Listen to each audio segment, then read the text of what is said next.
A supremacia de Cristo. Paulo escreve que após Cristo sofrer um tempo de grande humilhação, Deus o exaltou à mais alta posição. Seja a atitude de vocês a mesma de Cristo Jesus, que, embora sendo Deus, não considerou que o ser igual a Deus era algo a que devia apegar-se, mas esvaziou-se a si mesmo, vindo a ser servo, tornando-se semelhante aos homens. E, sendo encontrado em forma humana, humilhou-se a si mesmo e foi obediente até a morte, e morte de cruz. Por isso Deus o exaltou à mais alta posição e lhe deu o nome que está acima de todo nome, para que ao nome de Jesus se dobre todo o joelho, nos céus, na terra e debaixo da terra, e toda língua confesse que Jesus Cristo é o Senhor, para a glória de Deus Pai. Filipenses 2, 5, 11. Oro também para que os olhos do coração de vocês sejam iluminados, a fim de que vocês conheçam a esperança para a qual ele os chamou, as riquezas da gloriosa herança dele nos santos e a incomparável grandeza do seu poder para conosco, os que cremos, conforme a atuação da sua poderosa força. Esse poder ele exerceu em Cristo, ressuscitando-o dos mortos e fazendo-o assentar-se à sua direita, nas regiões celestiais, muito acima de todo governo e autoridade, poder e domínio, e de todo nome que se possa mencionar, não apenas nesta era, mas também na que há de vir. Deus colocou todas as coisas debaixo de seus pés e o designou cabeça de todas as coisas para a igreja, que é o seu corpo, a plenitude daquele que enche todas as coisas, em toda e qualquer circunstância. Efésios 1 e 18, 23. Assim, a Bíblia ensina que Cristo está no estado de exaltação sob o Pai, inigualável por ninguém mais, porque ele tudo sujeitou debaixo de seus pés. Ora, quando se diz que tudo lhe foi sujeito, fica claro que isso não inclui o próprio Deus, que tudo submeteu a Cristo. Quando, porém, tudo lhe estiver sujeito, então o próprio Filho se sujeitará àquele que todas as coisas lhe sujeitou, a fim de que Deus seja tudo em todos. 1 Coríntios 15, 27, 28. Romanos 14, 9 diz: Cristo morreu e voltou a viver, para ser Senhor de vivos e de mortos.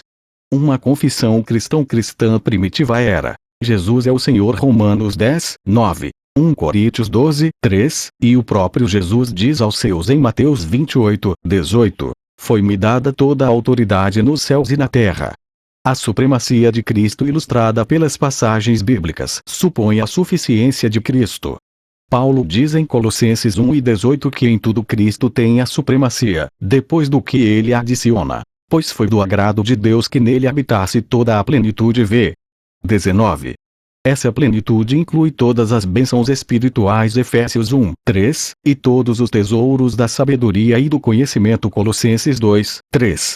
Não há mancha ou carência alguma nele, pois em Cristo habita corporalmente toda a plenitude da divindade, e, por estarem nele, que é o cabeça de todo o poder e autoridade, vocês receberam a plenitude. Colossenses 2, 9, 10.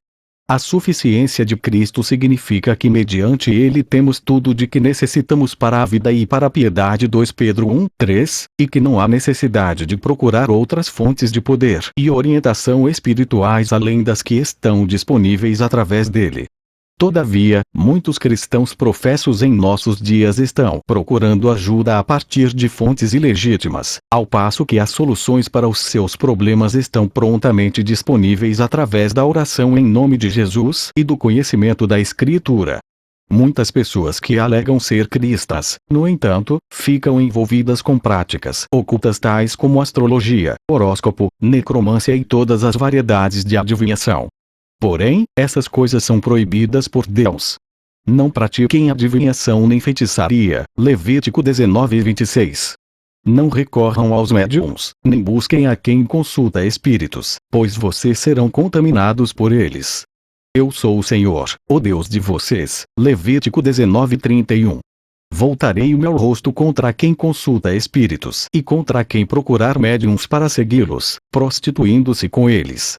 Eu eliminarei do meio do seu povo. Levítico 20, 6. Os homens ou mulheres que, entre vocês, forem médiuns ou consultarem os espíritos, terão que ser executados. Serão apedrejados, pois merecem a morte. Levítico 20, 27. Não permitam que se ache alguém entre vocês que queime em sacrifício o seu filho ou a sua filha, que pratique a adivinhação, ou se dedique à magia, ou faça presságios, ou pratique feitiçaria ou faça encantamentos. Que seja médium, consulte os espíritos ou consulte os mortos. O Senhor tem repugnância por quem pratica essas coisas, e é por causa dessas abominações que o Senhor, o seu Deus, vai expulsar aquelas nações da presença de vocês. Deuteronômio 18 e 10, 12. Saul morreu dessa forma porque foi infiel ao Senhor. Não foi obediente à palavra do Senhor e chegou a consultar uma médium em busca de orientação, em vez de consultar o Senhor. Por isso o Senhor o entregou à morte e deu o reino a Davi, filho de Jessé. 1 Crônicas 10, 13, 14. No dia do julgamento, nenhum astrólogo ou médium poderá salvar os seus seguidores do inferno, e certamente eles mesmos serão condenados. Continue, então, com suas palavras mágicas de encantamento e com suas muitas feitiçarias, nas quais você tem se afadigado desde a infância. Talvez você consiga, talvez provoque pavor. Todos os conselhos que você recebeu só a deixaram extenuada. Deixe seus astrólogos se apresentarem, aqueles fitadores de estrelas que fazem predições de mês a mês, que eles a salvem daquilo que está vindo sobre você. Sem dúvida eles são como o restolho. O fogo os consumirá. Eles não podem nem mesmo salvar-se do poder das chamas. Aqui não existem brasas para aquecer ninguém. Não há fogueira para a gente sentar-se ao lado. Isso é tudo o que eles podem fazer por você, esses com quem você se afadigou e com quem teve negócios escusos desde a infância. Cada um deles prossegue em seu erro. Não há ninguém que possa salvá-la. Isaías 47, 12, 15. Ora, as obras da carne são manifestas: imoralidade sexual, impureza e libertinagem, idolatria e feitiçaria, ódio, discórdia, ciúmes, ira, egoísmo, dissensões, facções e inveja, embriaguez, orgias e coisas semelhantes. Eu os advirto, como antes já os adverti. Aqueles que praticam essas coisas não herdarão o reino de Deus. Gálatas 5, 19, 21. Mas os covardes, os incrédulos, os depravados, os assassinos, os que cometem imoralidade sexual, os que praticam feitiçaria, os idólatras e todos os mentirosos, o lugar deles será no lago de fogo que arde com enxofre. Esta é a segunda morte. Apocalipse 21, 8. Alguém que procura assistência ou conselho espiritual fora daquelas fontes aprovadas pela Escritura torna-se uma prostituta espiritual, e comete adultério contra Deus. A Bíblia reserva alguns dos termos mais fortes na condenação contra tais pessoas. Os cristãos não têm por que se envolver com atividades espirituais extra-bíblicas, e aqueles que participam delas tornam a sua profissão de fé questionável. Isaías 8 e 19 diz: quando vos disserem, consultai os necromantes e os adivinhos, que chilreiam e murmuram, acaso não consultará o povo ao seu Deus? A favor dos vivos se consultarão os mortos. Ara. Os cristãos por definição confiam tudo de suas vidas a Deus e, portanto, o propósito de obter orientação é, antes de tudo, para conformá-las à vontade dele. Porque, então, deveriam consultar os representantes de Satanás sobre como ordenar as suas vidas em conformidade com a vontade de Deus. Os cristãos devem obter orientação somente das fontes aprovadas pela Escritura. Naturalmente, alguém pode buscar conhecimento a partir de líderes sábios da igreja, mas até mesmo a autoridade e direção deles são legítimas somente até o ponto em que se derivam da Escritura. Assim, nesse próprio sentido real, a Escritura sozinha é suficiente. Pessoas cometem adultério espiritual não porque examinaram a revelação verbal de Deus e a acharam inadequada. Antes, nunca se esforçaram para ganhar a sabedoria divina sobre o assunto em que estão estudando a Escritura. Cristo é indubitavelmente suficiente para tudo da vida, mas o apóstolo Pedro explica que é obtendo conhecimento sobre as coisas de Deus que podemos andar nas provisões que Ele nos tem dado. Graça e paz lhe sejam multiplicadas, pelo pleno conhecimento de Deus e de Jesus, o nosso Senhor. Seu divino poder nos deu tudo de que necessitamos para a vida e para a piedade, por meio do pleno conhecimento daquele que nos chamou para a sua própria glória e virtude. 2 Pedro 1, 2, 3. Esse é o porquê de o estudo de teologia ser a atividade humana mais importante. Contudo, por causa da preguiça e da impiedade suas, muitas pessoas preferem gastar o tempo consultando fontes que são proibidas por Deus. O envolvimento com práticas ocultas é razão adequada para a excomunhão. Negligência na disciplina da igreja só permite que tais abominações aumentem e se espalhem. A suficiência de Cristo, consequentemente, implica a exclusividade de Cristo. Isso significa que Cristo é o único caminho para a salvação, e que o cristianismo é a única religião ou cosmovisão verdadeira. O Senhor será Rei de toda a terra. Naquele dia haverá um só Senhor, e o seu nome será o único nome. Zacarias 14, 9. Quem nele crê não é condenado, mas quem não crê já está condenado, por não crer no nome do Filho unigênito de Deus. João 13, 18. Respondeu Jesus: Eu sou o caminho, a verdade e a vida. Ninguém vem ao Pai, a não ser por mim. João 14, 6. Não há salvação em nenhum outro, pois, debaixo do céu não há nenhum outro nome dado aos homens pelo qual devamos ser salvos. Atos 4 e 12. Pois há um só Deus e um só mediador entre Deus e os homens, o homem Cristo Jesus. 1 Timóteo 2, 5. Quem tem o Filho, tem a vida. Quem não tem o Filho de Deus, não tem a vida. 1 João 5 e 12. Todos os outros líderes espirituais são indignos de adoração, e aqueles que aceitam ou exigem adoração são mentirosos e fraudulentos. Todas as religiões e cosmovisões não cristãs são falsas, incluindo aquelas que retêm o nome de cristianismo sem sustentar a ortodoxia bíblica. Todas elas levam à condenação eterna e castigo sem fim no inferno. Jesus chamou a si mesmo de o caminho. Não há muitos caminhos para Deus. Ele se autodenomina a verdade não é relativa ou mutável. Há somente um ser eterno que é a verdade, e os escritores do Novo Testamento identificam Cristo como esse Logos, ou eterno e imutável princípio de razão e ordem no universo. João 1, 1, Colossenses 1 e 17, Hebreus 1, 1, 3, 13, 8. Por conseguinte, Jesus chama a si mesmo de a vida. Todas as outras opções levam à morte e ao tormento eternos. Ninguém pode rejeitar a Jesus Cristo e ao mesmo tempo encontrar Deus e a vida. Fora dele só há desespero, morte e condenação. Jesus diz em Mateus 12:30: Aquele que não está comigo, está contra mim, e aquele que comigo não ajunta, espalha. Qualquer religião ou cosmovisão que não afirme a ortodoxia bíblica total é anticristã. Algumas religiões reivindicam elevar Jesus Cristo, mas eles o admiram somente como um exemplo de moralidade ou iluminação mística. Contudo, a fé bíblica demanda a afirmação e adoração do Cristo completo e não adulterado. Isso acarreta crença em sua pré-existência e deidade, nascimento virginal, encarnação e humanidade, vida e ministério terrenos, expiação através do sofrimento e morte substitutivos e sua ressurreição física. O Cristo da Escritura é Deus manifesto em carne humana. Ele é completamente Deus e completamente homem. O apóstolo João testifica: Aquele que é a palavra tornou-se carne e viveu entre nós. Vimos a sua glória, glória como do unigênito vindo do Pai, cheio de graça e de verdade. João 1 e 14. Ele também nos dá uma advertência em 1 João 4, 2, 3. Vocês podem reconhecer o Espírito de Deus deste modo. Todo espírito que confessa que Jesus Cristo veio em carne procede de Deus, mas todo espírito que não confessa Jesus não procede de Deus. Esse é o espírito do anticristo, acerca do qual vocês ouviram que está vindo, e agora já está no mundo. O verdadeiro Cristo é o Jesus histórico de Nazaré. Paulo nos dá um resumo do Evangelho em 1 Coríntios 15, 1, 8, colocando grande ênfase sobre a natureza histórica da obra redentora de Cristo. Irmãos, quero lembrar-lhes o Evangelho que lhes preguei, o qual vocês receberam e no qual estão firmes.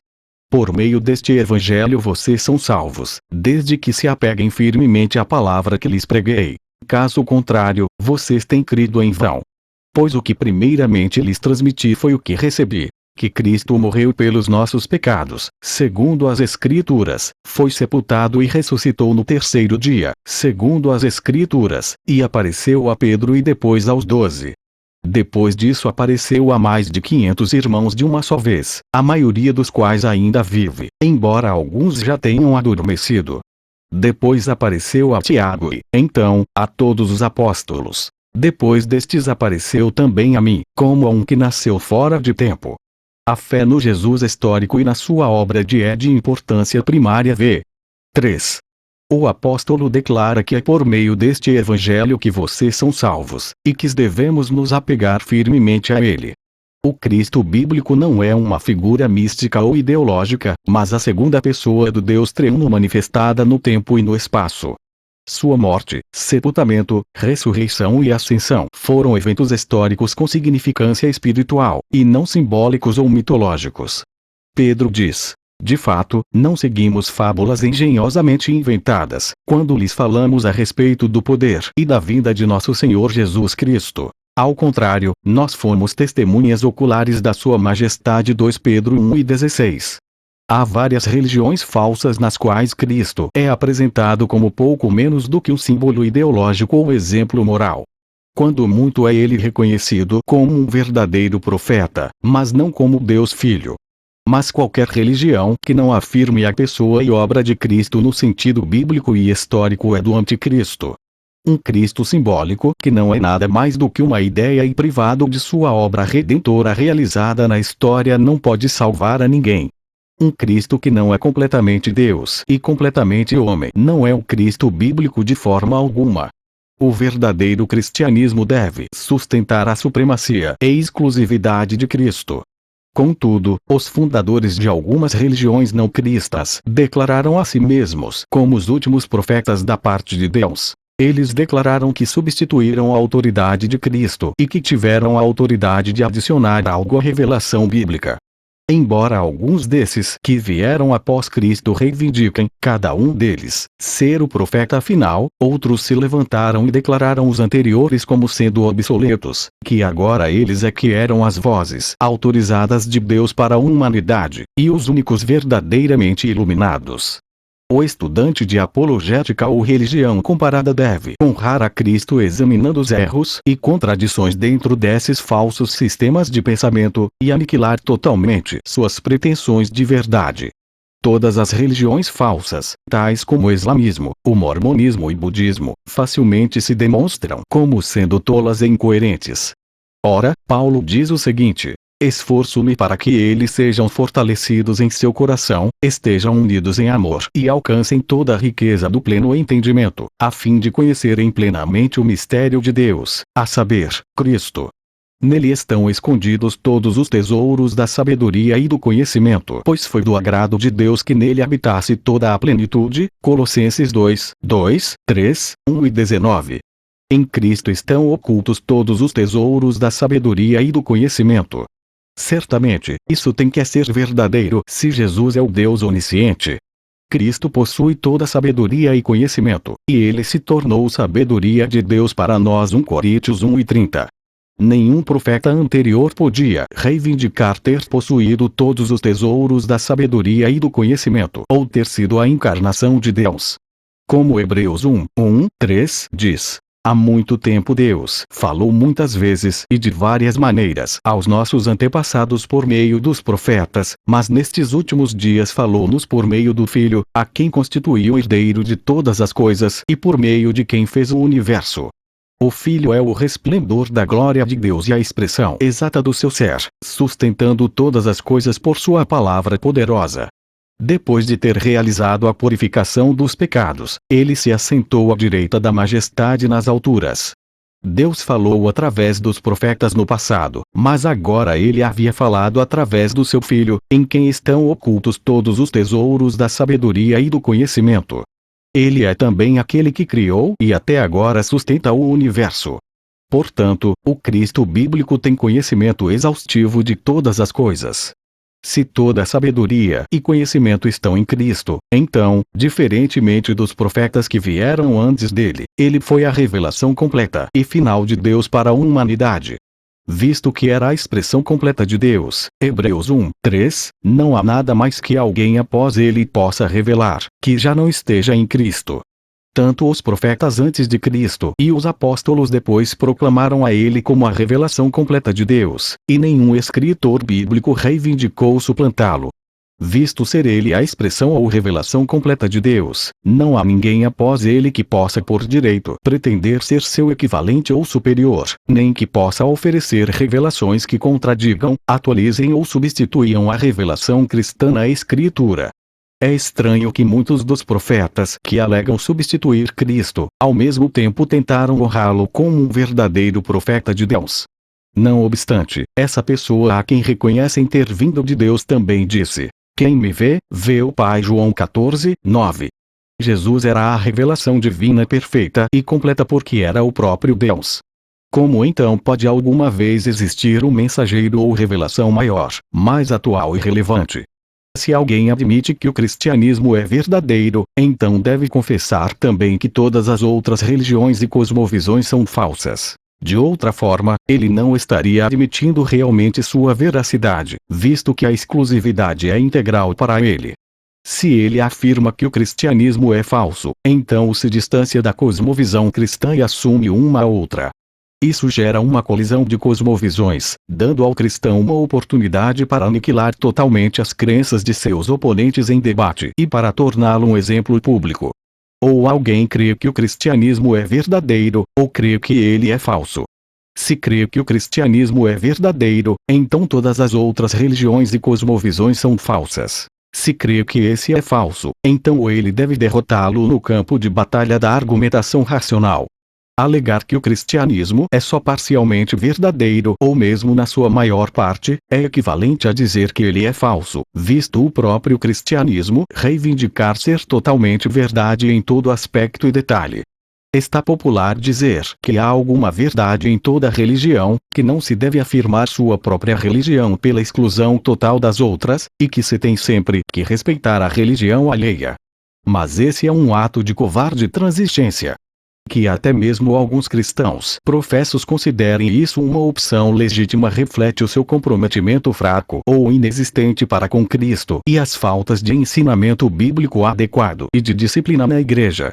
Se uma cosmovisão religiosa é uma revelação divina, então nenhum aspecto do sistema pode ser falso ou irrelevante. Deus não revela falsidade, e se o fizesse, seria impossível para alguém distingui-la da verdade. Se uma dada cosmovisão consiste tanto de proposições verdadeiras como de falsas, ninguém seria capaz de distinguir as primeiras das segundas, baseando-se nessa própria cosmovisão.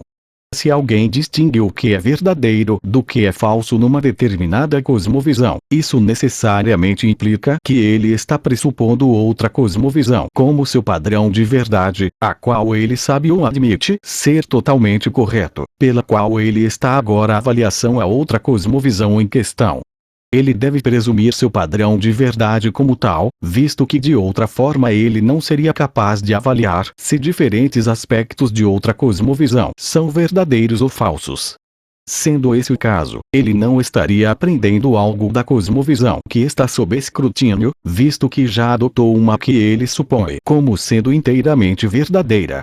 Por exemplo, alguém que testa uma reivindicação de verdade com um método científico pressupõe uma cosmovisão na qual tal método para testar reivindicações de verdade é admitido como confiável. Mas, se a cosmovisão baseada na qual ele faz essa suposição não é totalmente verdadeira, então ele não pode, antes de tudo, saber se o método científico é confiável. Portanto, uma cosmovisão que é apenas parcialmente verdadeira também é uma cosmovisão inútil. Ela descamba logicamente para o ceticismo epistemológico completo, de forma que nenhum conhecimento é possível em hipótese alguma.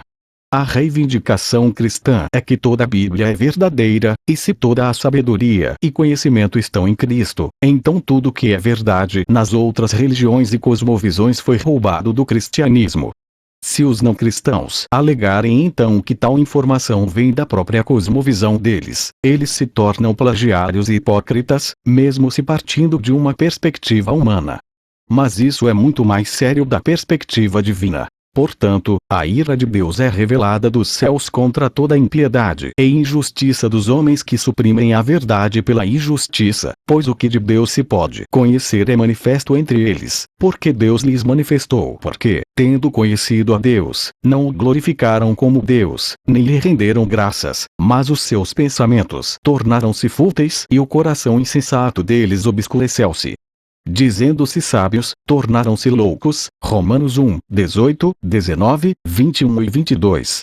Paulo afirma que todos os seres humanos têm um conhecimento inato e inescapável do Deus cristão, mas os não cristãos recusam reconhecê-lo. Eles não o glorificam ou o agradecem como Deus e Criador. Pelo contrário, eles pervertem seus conhecimentos e tendências inatos, resultando em idolatria. Então, acreditam qualquer coisa que seja verdadeira no sistema de pensamento deles aos ídolos que adoram. Romanos 1 e 25 diz: eles trocaram a verdade de Deus pela mentira, e adoraram e serviram a coisas e seres criados, em lugar do Criador. Essa condenação se aplica igualmente aos cientistas não cristãos, bem como aos budistas e aos mormons. Portanto, dizer que as religiões e cosmovisões não cristãs possuem alguma verdade serve apenas para condená-los, e não faz nada para apoiar a credibilidade ou utilidade delas de forma alguma. Todavia, o reconhecimento de que as falsas religiões têm algo de verdadeiro a dizer não implica que devemos respeitá-las, mas somente quer dizer que nós os pegamos em flagrante no crime de roubo espiritual contra Deus. Eles receberam dele, todavia, o negam. Não estamos dizendo que Deus se revela de uma forma limitada pelas religiões não cristãs, enquanto o faz mais plena e verdadeiramente através da cristã. Antes, estamos dizendo que ele não se revela por meio de nenhuma religião ou cosmovisão não cristã, de forma alguma. Cada pessoa nasce com um conhecimento inato do Deus cristão, mas, desafiando a ele, os não cristãos suprimem esse conhecimento e constroem suas próprias cosmovisões baseadas sobre premissas não cristãs. Contudo, eles não podem suprimir completamente todos os traços da verdade cristã. Assim, vemos que todas as religiões e cosmovisões não cristãs se apropriam de princípios cristãos que são impossíveis de se justificarem sobre a base de premissas não cristãs. Isto é, os princípios cristãos nas suas religiões e cosmovisões não podem ser deduzidos de seus princípios primeiros não cristãos. Logo, qualquer verdade nelas é evidência de engano e impiedade, e não de genuína orientação divina. Eles erigem seus bezerros de ouro e declaram em alta voz: eis aí os seus deuses, ó Israel, que tiraram vocês do Egito. Êxodo 32, 4. Entretanto, Deus disse: eu sou o Senhor, este é o meu nome. Não darei a outro a minha glória nem a imagens o meu louvor. Isaías 42, 8. Em vez de dar a glória devida ao Deus da Bíblia cristã, suprimem o seu conhecimento desse Deus verdadeiro e, no lugar desse, dão glória aos ídolos. Portanto, adeptos de religiões e cosmovisões não cristãs são indesculpáveis. Romanos 1 e 20. Deus faz raiar o seu sol sobre maus e bons e derrama chuva sobre justos e injustos. Mateus 5 e 45. Um idólatra não consegue dar a glória a quem ela é devida, visto que ele não recebe chuva e outras provisões de seu ídolo, mas do Deus cristão. Embora esse tenha lhe dado um conhecimento inato com respeito a si mesmo, a pessoa suprime a verdade por causa de sua impiedade, Romanos 1 e 18, e prefere honrar um ídolo em vez disso, Romanos 1 e 21. Da mesma forma, um ateu recebe chuva e outras provisões de Deus, mas, em vez disso, acredita às causas naturais. Por essa razão, a ira divina está derramada sobre todos os não cristãos. Se Cristo possui toda sabedoria e conhecimento, então o fato de que qualquer não cristão pode saber que 1 mais 1 igual 2 significa que Cristo, que é a verdadeira luz, que ilumina todos os homens, João 1, 9, lhe deu esse conhecimento. Esse não se origina ou reside em sua religião ou cosmovisão não cristãs, mas é uma parte integral do sistema cristão. Se não dá graças ao Deus cristão por esse conhecimento, então está cometendo roubo espiritual e intelectual ao falhar em dar o crédito à fonte apropriada de seu conhecimento. Por outro lado, os cristãos recebem conhecimento livremente daquele a quem eles adoram. porém, por iniciativa dele de Deus que vocês estão em Cristo Jesus, o qual se tornou sabedoria de Deus para nós. 1 Coríntios 1:30. Visto que Cristo tem um monopólio sobre a verdade, qualquer pessoa que conhece algo, seja o que for, deve seu conhecimento a Cristo, e um fracasso em adorá-lo e dar-lhe graças é um pecado que merece o castigo derradeiro. Portanto, segue-se que é pecaminoso para os cristãos dizerem que podem aprender algo das religiões e cosmovisões não cristãs. Suponha que uma religião não cristã tenha dentro de si um pedaço de informação verdadeira. A partir de nossa premissa que Cristo é o possuidor de toda sabedoria e conhecimento, esse pedaço de informação deve necessariamente ser uma verdade cristã que essa outra religião furtou, portanto, é primeiro uma parte da revelação cristã. Tentar aprender uma verdade cristã a partir de uma fonte não cristã é irreverente e tolo. Somente a revelação bíblica apresenta a verdade sem mistura ou distorção. Voltando a uma questão mencionada anteriormente, se um sistema religioso é apenas parcialmente, mas não inteiramente verdadeiro, seria impossível distinguir o verdadeiro do falso sobre a base dessa própria religião. Os cristãos que dizem que outras religiões contêm algumas verdades são capazes de reconhecer a essas pelo que elas são, precisamente porque eles já as aprenderam a partir da cosmovisão cristã, a qual eles afirmam ser inteiramente verdadeira. De outra forma, não há forma de dizer o verdadeiro e o falso.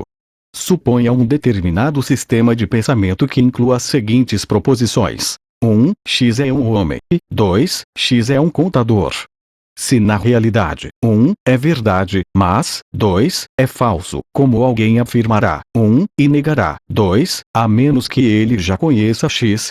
A menos que uma determinada cosmovisão a seja verdadeira em sua inteireza, não há forma alguma de dizer qual proposição é verdadeira sem introduzir o conhecimento obtido fora do sistema, tal como uma determinada cosmovisão B, em cujo caso o sistema na questão A seria avaliado pelo sistema a partir do qual a pessoa obteve o dito conhecimento introduzido B. Mas se alguém já obteve esse conhecimento a partir de outro sistema de pensamento, B, como ele está aprendendo a partir desse sistema em questão, A?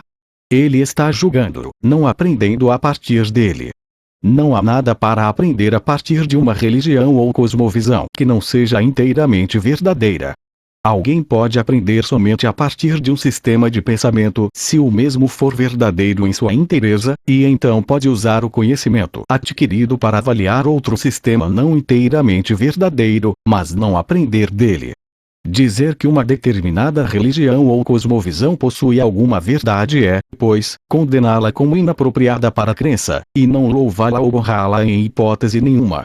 Não há nada verdadeiro que alguma religião ou cosmovisão não cristã possa ensinar que não seja primeiramente uma parte do sistema cristão. Toda informação verdadeira e conhecível já está declarada ou subentendida na cosmovisão cristã. Qualquer informação verdadeira não declarada ou subentendida pela revelação bíblica é incognoscível. Dizer outra coisa seria negar nossa premissa básica de que toda sabedoria e conhecimento estão em Cristo, em cujo caso podemos questionar, antes de tudo, se a pessoa que está fazendo a negação é um cristão. Portanto, eu concluo que não há nada que os cristãos possam aprender dos não cristãos que já não esteja incluído ou subentendido na cosmovisão cristã, só que a Bíblia revela essas verdades sem impureza ou mistura, e de um modo que é completo e coerente. Para mim, dizer que outras religiões têm alguma verdade é insultá-las. Eu estou pressupondo que os profetas delas são ladrões ímpios, certamente não dignos da confiança e do respeito de ninguém.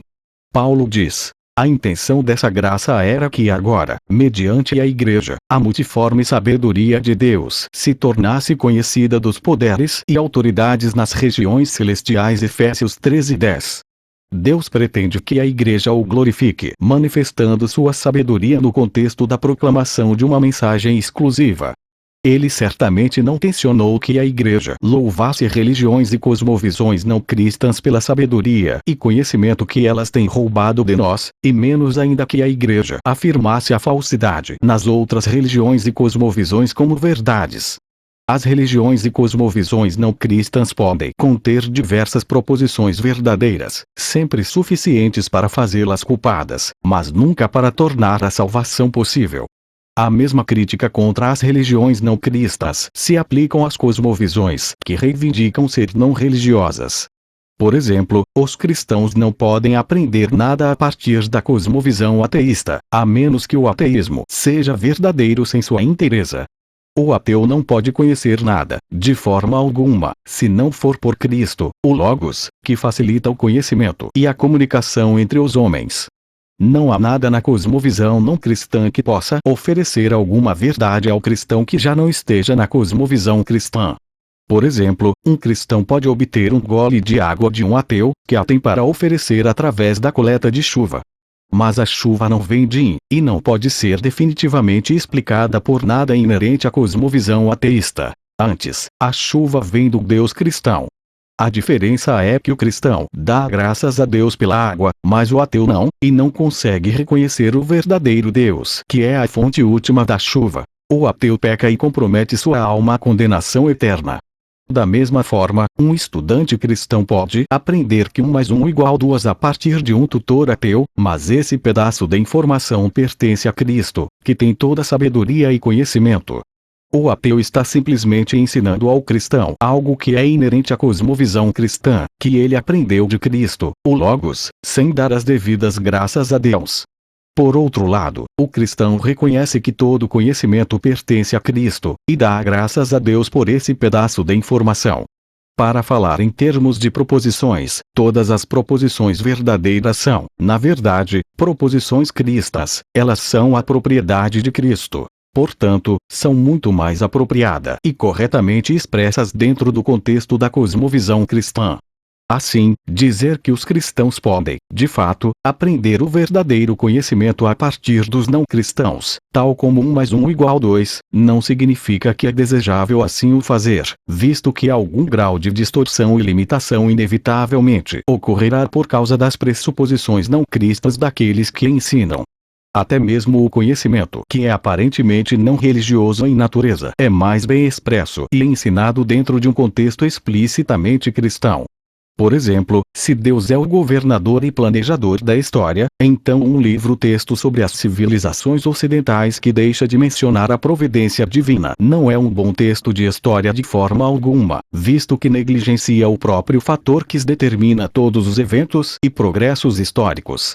Se o que a Escritura diz sobre a criação é verdade, então no princípio Deus criou os céus e a terra. Gênesis 1:1 é uma explicação superior para a existência do universo do que qualquer sistema sofisticado de cosmologia que fale em reconhecê-lo como a causa primeira e sustentadora de tudo o que existe. Colossenses 1:17. Hebreus 1:3. Coisas similares podem ser ditas nos campos de economia, literatura, música e até mesmo esporte. Aquele que insiste em pensar independentemente das proposições bíblicas reveladas por Deus, deve refutar a cosmovisão desafiadora apresentada pelo sistema cristão. Se todas as coisas foram criadas e são agora sustentadas pelo Divino Logos, Jesus Cristo, então o próprio pensamento não tem justificação última sem primeiro se pressupor a cosmovisão cristã. O raciocínio não pode nem mesmo ser inteligível sem a existência de uma mente eterna, onipotente, onisciente e racional, de quem nós, que somos feito à imagem divina, e, assim, modelados segundo a mente dele, recebemos as leis da lógica e da gramática. O não cristão deve mostrar baseado em sua cosmovisão, sem tomar emprestadas pressuposições cristãs, que as leis da lógica não são regras arbitrárias nem meras convenções. De outra maneira, qualquer argumento que ele faça pode ser descartado enquanto baseado sobre regras arbitrárias ou meras convenções. Não conseguindo sobrepujar tal obstáculo, o não cristão não pode nem mesmo debater com o cristão sobre nenhum assunto antes de pressupor a cosmovisão cristã inteira. Os incrédulos frequentemente acusam a exclusividade dos cristãos como indicando uma falta de amor para com as pessoas. Contudo, a Bíblia ensina que o verdadeiro amor não se alegra com a injustiça, mas se alegra com a verdade. 1 Coríntios 13:6. Os cristãos não estão sob obrigação alguma de permitir aos não cristãos que definam para nós o significado de amor. O covarde intelectual que não pode refutar a cosmovisão bíblica diz que os cristãos têm mente estreita, são cheios de ódio e santarrões. Mas nós rejeitamos todas as religiões e cosmovisões não cristãs por serem falsas. Uma abertura que aceitasse a mentira tão rapidamente quanto assente a verdade denuncia uma mente estúpida, depravada e distorcida, e não um sinal de acuidade intelectual ou progresso moral. Os cristãos que ousadamente condenam todas as religiões e cosmovisões não cristãs por falsas não o fazem porque sejam santarrões, mas porque creem na verdade ao invés da mentira, e por não serem estúpidos. Portanto, submetamo-nos às seguintes declarações apostólicas. Se alguém não ama o Senhor, seja amaldiçoado. Vem, Senhor. 1 Coríntios 16:22. Mas ainda que nós um anjo dos céus pregue um evangelho diferente daquele que lhes pregamos, que seja amaldiçoado. Como já dissemos, agora repito, se alguém lhes anuncia um evangelho diferente daquele que já receberam, que seja amaldiçoado. Gálatas 1:8-9. Que assim seja. Que seja eternamente condenado qualquer pessoa que advogue uma religião ou cosmovisão que discorde do cristianismo bíblico. Devemos insistir no fato de que somente o cristianismo é verdadeiro e que todas as religiões e cosmovisões não cristãs são falsas, pois essa crença é uma parte integral e necessária do cristianismo bíblico, e aqueles que afirmam ser cristão não têm a opção de rejeitá-la. Como cristãos, devemos nos gloriar na natureza exclusiva da nossa fé ao invés de nos envergonharmos dela. A questão não é se alguém acha a afirmação emocionalmente satisfatória, embora devamos achá-lo, mas se é objetivamente verdadeiro que Cristo, e, portanto, o cristianismo, é o único detentor da verdade, e que quaisquer pretensas verdades em outras religiões e cosmovisões não são nada mais do que mercadorias roubadas e evidência da culpa delas. A própria Bíblia reivindica um status exclusivo, e nenhum epíteto contra o cristão, dizendo que está defendendo o ódio e o fanatismo, pode mudar a verdade dessa reivindicação. Qualquer pessoa que rejeite a reivindicação cristã de exclusividade deve estar pronta para confrontar a cosmovisão cristã com sua própria não cristã. Aqueles cristãos professos que se opõem à total exclusividade e superioridade do cristianismo devem reconhecer que rejeitaram a infalibilidade bíblica, que repudiaram a autoridade de Cristo, dos profetas e dos apóstolos e, assim, que não tem fundamento bíblico algum para que se autodenominem cristãos. Se o cristianismo ousa se declarar como tendo monopólio sobre a verdade e espera que os outros cedam, então é apenas de direito que ele deva demonstrar sua superioridade quando assaltado por outras cosmovisões. Todavia, seria intelectualmente desonesto e moralmente desprezível para o não cristão permanecer resistindo à cosmovisão cristã, incluindo sua reivindicação de exclusividade, após o cristão ter triunfado em argumentação. Em conexão com isso, a Igreja em geral está em falta por não fornecer aos crentes um treinamento melhor em apologética, de forma que muitos deles têm sucumbido covardemente ao apelo dos incrédulos para praticar a tolerância e, assim, cessado de confrontar as falsas religiões e cosmovisões abraçadas por aqueles. Embora os cristãos devam ser corteses para com os incrédulos num nível social, aqueles que são simpáticos para com os não cristãos num nível teológico ou ideológico, cometem traição contra Cristo e seu reino. Colossenses 2:9-10 diz: Pois em Cristo habita corporalmente toda a plenitude da divindade, e, por estarem nele, que é o cabeça de todo o poder e autoridade, vocês receberam a plenitude. Se toda a plenitude da divindade está em Jesus Cristo, nenhum profeta subsequente pode ser maior do que ele, pois não há nada deixado para ser revelado por outro profeta que já não o tenha sido por Cristo, e aqueles que afirmam ter tal revelação adicional, devem ser falsos profetas. Cristo é o cabeça de todo o poder e autoridade, e ninguém que veio após ele pode substituí-lo. Se temos recebido a plenitude em Cristo, o qual, por sua vez, tem toda a plenitude da divindade, então não há nada para se aprender a partir de religiões e cosmovisões não cristãs. Se Cristo não é meramente um mensageiro ou uma manifestação de Deus, mas ele próprio, nenhum profeta pode alterar, atualizar, contradizer ou adicionar algo à revelação cristã. Aqueles que o fazem são impostores e mentirosos. Alguém pode pensar que esse tipo de linguagem é, com certeza, demasiadamente severa e indelicada. Contudo, a Bíblia fala de incrédulos como brutos, víboras, cães, porcos, tolos, hipócritas, sepulcros caiados e filhos do diabo. Não usamos palavras desagradáveis por amargura, ira ou descortesia, mas como uma tentativa de dar descrições adequadas da estupidez e depravação da incredulidade. Além do que, não afirmamos que os não cristãos devam permanecer como estão.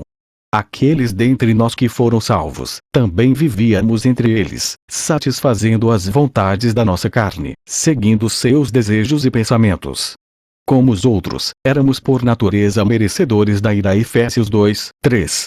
Contudo, pelo grande amor com que nos amou, deu-nos vida com Cristo, quando ainda estávamos mortos em transgressões. Pela graça vocês são salvos. V. 4,5. Não nos gloriamos e nem triunfamos sobre os fracassos dos não cristãos por causa de algumas qualidades superiores inerentes em nós mesmos, mas quem se gloriar, glorie-se no Senhor. 1 Coríntios 1:31. E mesmo agora, não podemos fazer nada à parte de Cristo. João 15, 5.